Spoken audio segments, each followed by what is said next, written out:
오늘 함께 믿음의 경주자라는 제목으로 말씀을 함께 나누겠습니다. 작년 하반기 큐티 세미나 강의를 제가 담당을 했었습니다. 많은 분들께서 신청해 주셔서 그 시간 참 피곤하고 또 지치는 낮 시간이지만 사모하는 마음을 가지고 6주 동안 함께 모여서 말씀을 참 많이 연구했었습니다.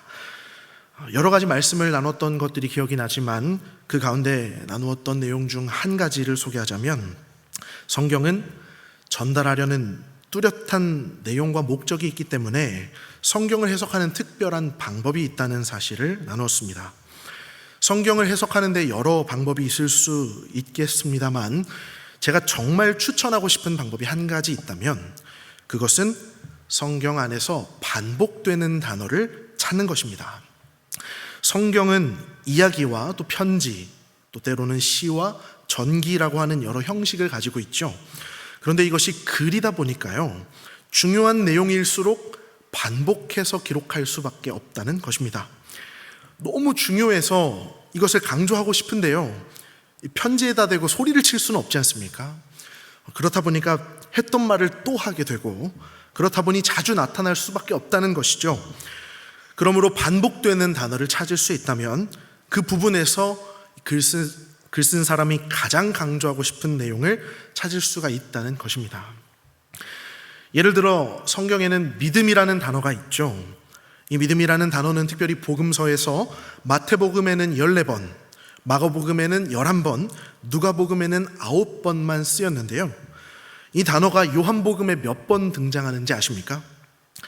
요한복음에서 이 믿음이란 단어는 무려 98번, 누가복음에 비해 10배를 넘게 더 많이 쓰였다는 것이죠. 그렇다면 우리는 요한복음의 주제를 무엇이라고 말할 수 있겠습니까? 요한복음의 주제는 믿음인 것입니다. 실제로도 요한이 이렇게 기록했습니다. 20장 31절 말씀인데요, 내가 이것을 기록하면 너희로 예수께서 하나님의 아들 그리스도이심을 믿게 하려 함이요, 또 너희로 믿고 그 이름을 힘입어 생명을 얻게 하려 함이다. 요한이 복음서를 기록한 목적은 예수를 믿게 하는 것이었습니다. 그래서 요한복음은요, 특정한 3-4장을 제외하곤 한 장에 꼭 한 번 이상씩 믿음이라는 말이 등장함을 알 수 있습니다. 이처럼 자주 반복되는 말이 글 쓰는 사람의 강조점이라는 사실을 기억할 때, 오늘 우리가 본문으로 함께 읽은 고린도전서 9장의 말씀도 아주 특별한 특징을 한 가지 가지고 있습니다. 바울이 이 고린도전서 9장 한 장 안에서만 복음이라고 하는 단어를 9번이나 사용했다는 것입니다. 한 장에서 9번, 이것은 굉장히 많이 사용한 것인데요, 이 복음이라는 단어가 많이 사용된 다른 본문을 제가 한번 찾아보았습니다. 대표적으로는 로마서 1장이 있습니다. 우리가 잘 알다시피 내가 복음을 부끄러워하지 아니하나니 복음에는 하나님의 의가 나타나서 믿음으로 믿음에 이르게 된다. 바울이 이처럼 복음에 대해 가르치는 로마서 1장에서 바울은 복음이라는 단어를 7번 사용했습니다. 또 다른 복음은 없나니 우리가 전한 복음 외에 다른 복음을 전하면 저주를 받을지어다 라고 경고하는 이 갈라디아서 1장에서도요, 바울이 전부 다 해봤자 7번을 사용했다는 것이죠.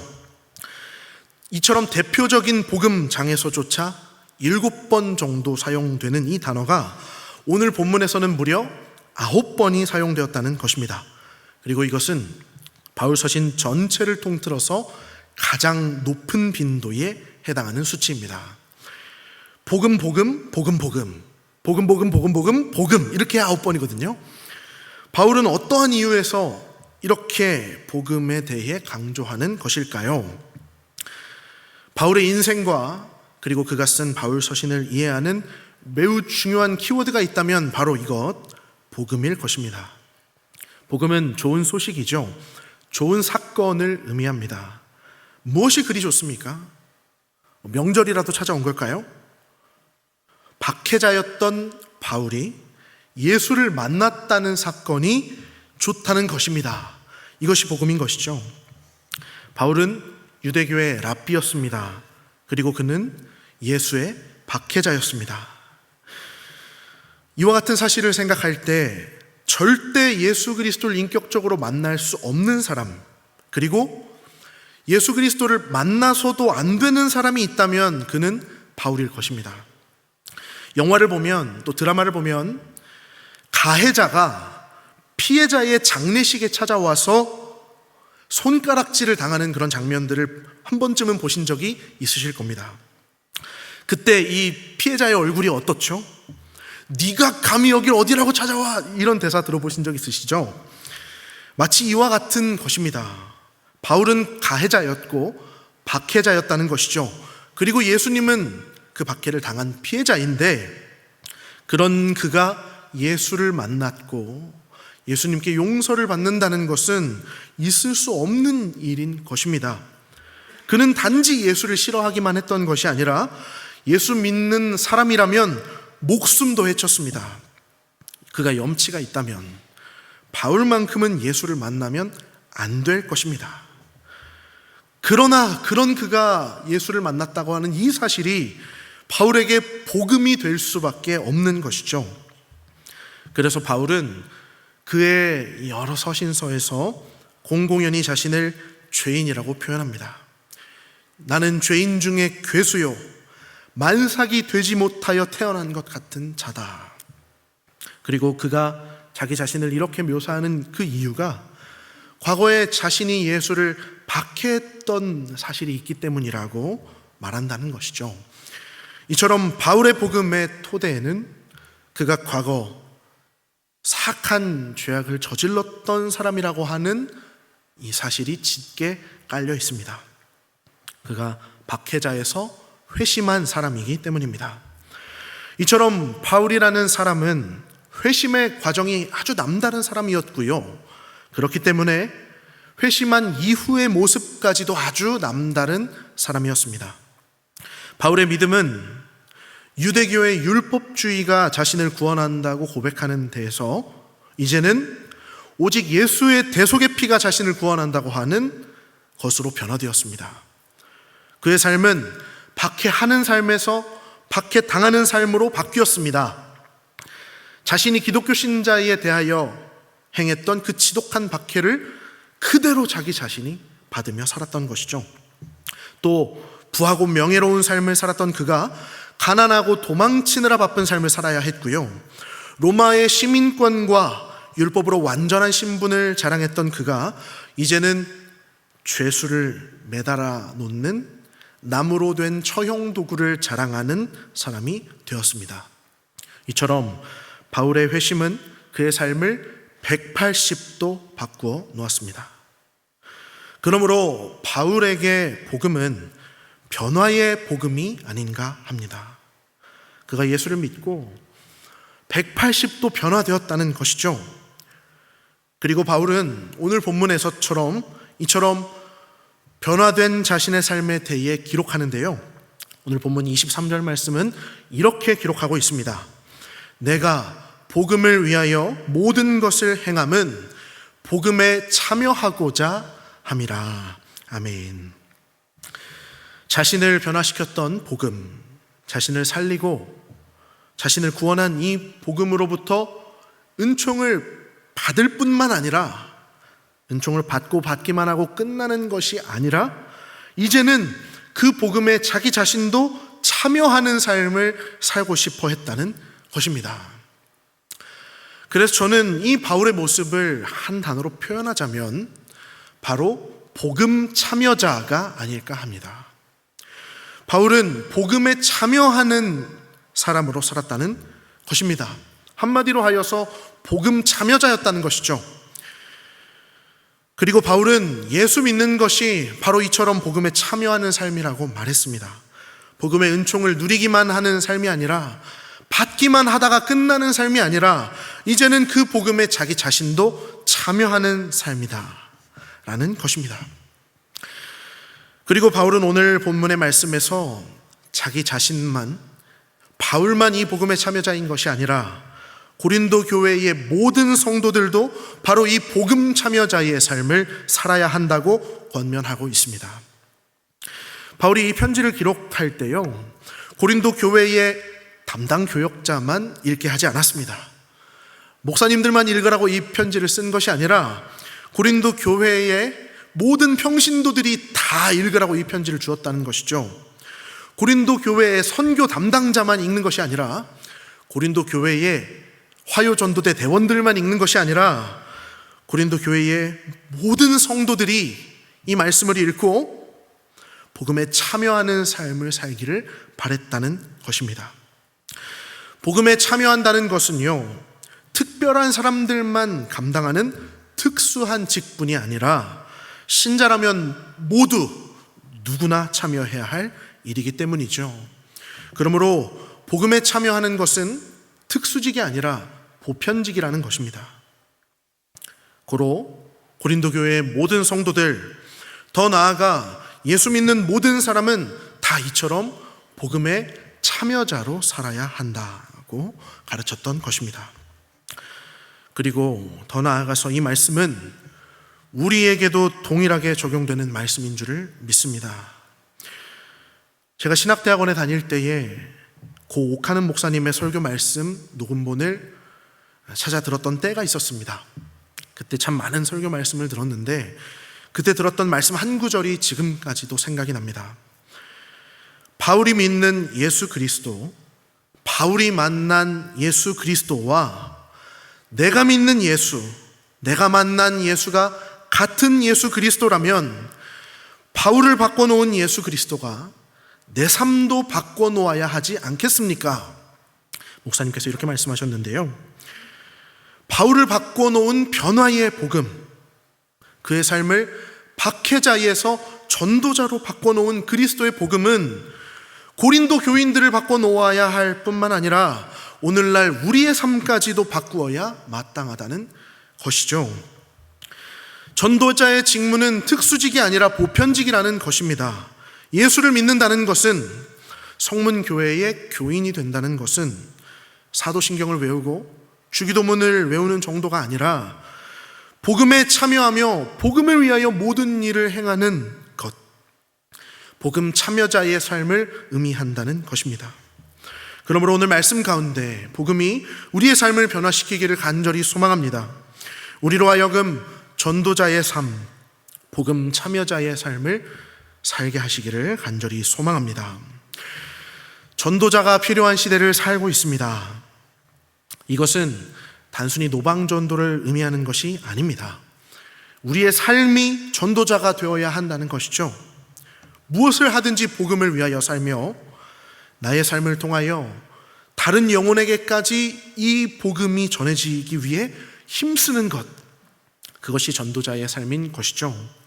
물론 노방전도도 중요합니다. 전도자의 삶을 추구하는 사람은 누구나 따로 시간을 내어 노방전도자로 헌신해야 합니다. 그래서 화요전도, 토요전도대를 모집하고 있습니다. 신청서가 바깥에 있으니까요. 많이 신청해 주시길 바라고요. 바울이 만났던 변화의 복음, 그 복음이 우리의 복음이 되기를 간절히 원합니다. 그래서 성문교회 모든 영가족 개개인의 삶이 복음 전도자의 합당한 삶이 되기를 원합니다. 오늘 본문 고린도전서 9장 말씀은 이와 같은 복음 전도자, 복음 참여자의 삶에 대하여 세 가지 삶의 모습을 제시하고 있는데요. 그 세 가지 가르침을 함께 묵상하면서 오늘도 우리가 복음 전도자로 살겠습니다 다짐하는 말씀의 시간이 되기를 소망합니다. 복음 참여자가 살아가는 첫 번째 모습은 복음 참여자는 다른 영혼을 얻기 위해 살아가야 한다는 것입니다. 바울은 열심히 복음을 전했습니다. 그리고 바울은 자기 자신이 복음 전하는 일을 이렇게 표현하고 있습니다. 잠깐 화면을 가리고 말씀을 보겠습니다. 바울은 20절과 21절에서 한 단어를 계속해서 반복하는데요. 내가 유대인과 같이 된 것은 유대인을 얻고자 하며 율법 아래에 있는 자들과 같이 된 것은 율법 아래에 있는 자들을 얻고자 하며, 계속해서 얻고자 하며라는 단어를 반복하는 것을 알 수 있습니다. 바울은 아주 다양한 사람들을 만나서 복음을 전했습니다. 그 가운데는 이방인도 있었고 또 회당에 모인 유대인들도 있었죠. 그런데 바울은 그들에게 복음을 전하기 위하여 그들의 모습이 되었다고 고백하고 있습니다. 여기서 유대인과 같이 되었다라고 하는 말의 헬라어 원문은 내가 그 사람이 되었다라는 의미를 가집니다. 유대인들을 정리하기 위해서 바울이 어떤 일을 했다는 것이죠? 유대인이 되었다는 것입니다. 또 율법 없는 이방인들을 전도하기 위해서는 바울이 어떻게 했을까요? 율법 없는 이방인이 되었다는 것이죠. 제가 성문교회에 부임할 무렵에 이제부터 담당할 사역들을 조정하는 기간이 있었습니다. 담임 목사님께서 황지우 목사가 어떤 사역을 담당하면 좋을까 생각을 하시다가 저희에게 성문교회에서 가장 어려운 사역인 중등부 사역을 맡겨주셨습니다. 우리 성문교회 중등부 학생들 정말 신앙생활 잘하고 있습니다. 중등부 예배에 와보신 분들이 많이 안 계시겠지만 제가 자랑하건대 대한민국 어느 교회에도 성문교회 중등부 학생들처럼 열심히 예배드리고 교회 나오는 학생들이 없습니다. 정말 이 아이들이요, 어떨 때는 초등학생처럼 순수하다가도요, 또 어떨 때는 고등학생처럼 지혜롭거든요. 반대로 고등학생처럼 지혜롭고 초등학생처럼 징하게 말을 안 들을 때도 있지만 정말 우리 아이들 너무 예쁩니다. 그런데 이 중학생을 처음 맡아야 된다는 이야기를 들었을 때 저도 여타 다른 어떤 사람들처럼 가장 먼저 마음에 겁이 나기 시작했습니다. 그래서 제가 중등부 사역을 이제 준비하는 기간을 가지고 이 아이들을 어떻게 하면 가르칠 수 있을까 고민하면서 가장 먼저 했던 것이 무엇인 줄 아십니까? 그것은 아이들이 좋아하는 아이돌 그룹의 이름을 외우는 것이었습니다. 뉴진스, 블랙핑크, 트와이스, 요 정도는 우리 성도님들도 다 아시죠? 여기까지는 정말 기초 상식이고요. 에스파, 세븐틴, 르세라핌, 이런 이 정도도 모르면 안 되지 않겠나 생각을 하면서 처음 들어보는 가수들의 이름을 외웠던 기억이 납니다. 어떤 마음으로 이 가수들의 이름을 외웠을까요? 제가 마치 중학생이 된 것처럼. 그런데 문제가 생겼습니다. 올해 1월에 중등부 신입생들이 올라와서 이제 초등학교 6학년 딱지를 뗀 학생들이 처음으로 신입생 환영회를 했는데요. 가장 좋아하는 그룹 이름을 쓰라고 하니까 재배원이라는 말을 쓰더라고요. 생전 처음 들어보는 말을 듣게 된 것입니다. 저는 무슨 재배원이라 그래서 식물 재배하는 식물원 이름인 줄 알았는데요. 제로 베이스 원을 줄여서 재배원이라고 한다고 합니다. 네, 그래도 포기하지 않았습니다. 이 아이들의 마음을 얻기 위해서 그렇구나, 재배원이구나. 아이들은 끊임없이 변화하죠. 이 아이들의 마음을 얻기 위해서 제가 할 수 있는 일이라고는 중학생이 되어보는 것 뿐이었다는 것입니다. 이 학생들이요, 저한테 찾아오면 맨날 그렇게 타조메론 가서 음료수를 사달래요. 목사님, 저 마라탕 사주세요. 그래서 제가 얼마 전에 정말 학생 하나를 마라탕을 사줬습니다. 근데 다 먹고 나오면서 뭐라고 하는지 아세요? 목사님, 마라탕 먹었으니까 탕후루 사주세요. 탕후루 이 썩는 거 왜 먹냐 이렇게 말할 수 없어서, 그래 정말 맛있겠다, 그런데 너 살찌니까 안 되겠다. 중학생들의 마음을 얻기 위해 우리가 할 수 있는 일이 있다면 그것은 중학생이 되어주는 것이라는 것이죠. 복음 참여자의 모습 가운데 한 가지 특징이 있다면 이처럼 전도자의 초점은 다른 영혼에 맞춰져 있어야 한다는 것입니다. 바울은 율법주의를 극도로 경계하는 사람이었습니다. 그럼에도 불구하고 유대인의 마음을 얻기 위해 그가 했던 일은 율법주의자가 되는 일이었습니다. 반대로 이방인을 전도할 때 그는 어떻게 했습니까? 율법의 계명을 강요하는 것이 아니라 마치 자신이 율법 없는 자처럼 되었다는 것이죠. 한 번 더 이 말씀을 보겠습니다. 바울은 계속해서 이들을 얻고자 하였습니다. 이렇게 그들이 되어 그들을 얻을 때, 우리 마지막 절 글씨가 좀 작지만 뭐라고 되어 있나요? 이들을 구원하고자 합니다. 바울은 이렇게 말했다는 것이죠. 내가 누군가를 구원하고 싶은 열망으로 그들의 모습이 될 때 이로써 그들을 얻고 마침내 그들을 구원하게 된다는 것입니다. 전도 대상자로 놓고 기도하는 우리 이웃집 할머니, 오랫동안 전도해도 교회에 나오지 않는 내 동창생 친구, 아직도 예수를 믿지 않는 우리 할머니, 우리 조카, 우리 이모, 그들을 전도하기 위하여 우리가 할 것은 그들이 되어주는 일인 줄을 믿습니다. 전도자의 일을 감당하는 사람은 내가 옳다, 나만 옳다, 다들 내 방식대로 해 라고 말하는 것이 아니라 당신이 옳다, 당신을 따라가겠다, 당신의 모습이 되겠다 하는 마음인 줄을 믿습니다. 이어서 복음 참여자가 살아가는 두 번째 모습을 보겠습니다. 복음 참여자는 믿음의 경주를 끊임없이 달려가야 한다는 것입니다. 고린도 지역에는 한 가지 특징이 있었는데요, 이 지역에 아주 유명한 외부 행사가 있었다고 합니다. 이것은 바로 이스트미아 제전인데요, 아시는 분들은 아실 것입니다. 이것은 고대 그리스의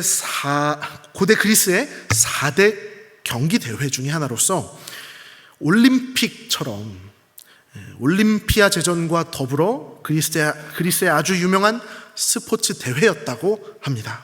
올림픽이 매년 열렸다는 것이죠. 바울은 이 모습을 가지고 고린도인들에게 권면하고 있는 것입니다. 복음 참여자의 마음이 마치 운동 경기에 참여하는 운동선수의 마음과 같다는 것이죠. 올림픽 선수들을 생각할 때 그들이 어떻게 행동합니까? 그들의 목표는 한 가지입니다. 이 경기에 나가서 금메달을 따는 것이죠. 그것을 위해 훈련 과정부터 또 선발 과정을 통과하고 또 마침내 대회에 나가면 예선전, 16강전, 8강전, 4강전, 결승전 수많은 경기들을 이겨내야만 이 메달을 얻게 되는 것입니다. 바울은 이것이 복음 참여자의 삶과 닮아 있다고 기록했던 것이죠. 바울은 24절 말씀에서 이렇게 기록하고 있습니다. 운동장에서 다름질하는 자들이 다 달릴지라도 오직 상을 받는 사람은 한 사람인 줄을 너희가 알지 못하느냐. 너희도 상을 받도록 이와 같이 다름질하라. 아멘. 바울은 특별히 육상 선수에 빗대어 복음 참여자의 삶을 묘사하고 있습니다. 육상 경기 다 아시죠? 선수들이 출발선에 서고요, 총소리가 탕 하고 울려 퍼지면 선수들은 결승전에 도착할 때까지 죽으림을 다해 뛰어가는 것이죠. 그런데 경기를 뛰다 말고 중간에 멈추면 어떻게 되겠습니까? 이 경기는 반드시 결승선에 도착해야 끝이 나는데요, 멈추면 이 경기를 완주할 수 없게 되는 것입니다. 아무리 힘이 들어도 앞으로 나아가야 결승선이 나온다는 것이죠. 더더욱 장거리 경기일수록 중요한 것이 있다면 멈추지 말아야 한다는 것입니다. 경주자들은 결승선이 나올 때까지는 쉬지 않고 달려야 하는 존재인 것이죠. 많은 신앙인들이 겪는 문제 중에 하나는 힘들게 수고하지 않고도 상을 얻고 싶은 마음에 사로잡힌다는 것입니다. 아무것도 하지 않고도 천국에 들어가고 싶어 하는 것이죠. 한마디로 하면 가성비 좋은 구원을 받고 싶은 것입니다. 내 비용은 최소한으로 드리고 남들보다 내 힘을 아끼고 덜 수고해서 천국에 들어가는 것이 이득이라고 생각한다는 것입니다. 최대한 쉬고 최소한만 헌신하다가 천국에 가겠다라는 것이죠. 그러나 이것은 하나님께서 원하시는 경주자의 모습이 아니라는 것입니다. 복음에 참여하는 삶은 이 경주에 성실히 임하는 것입니다.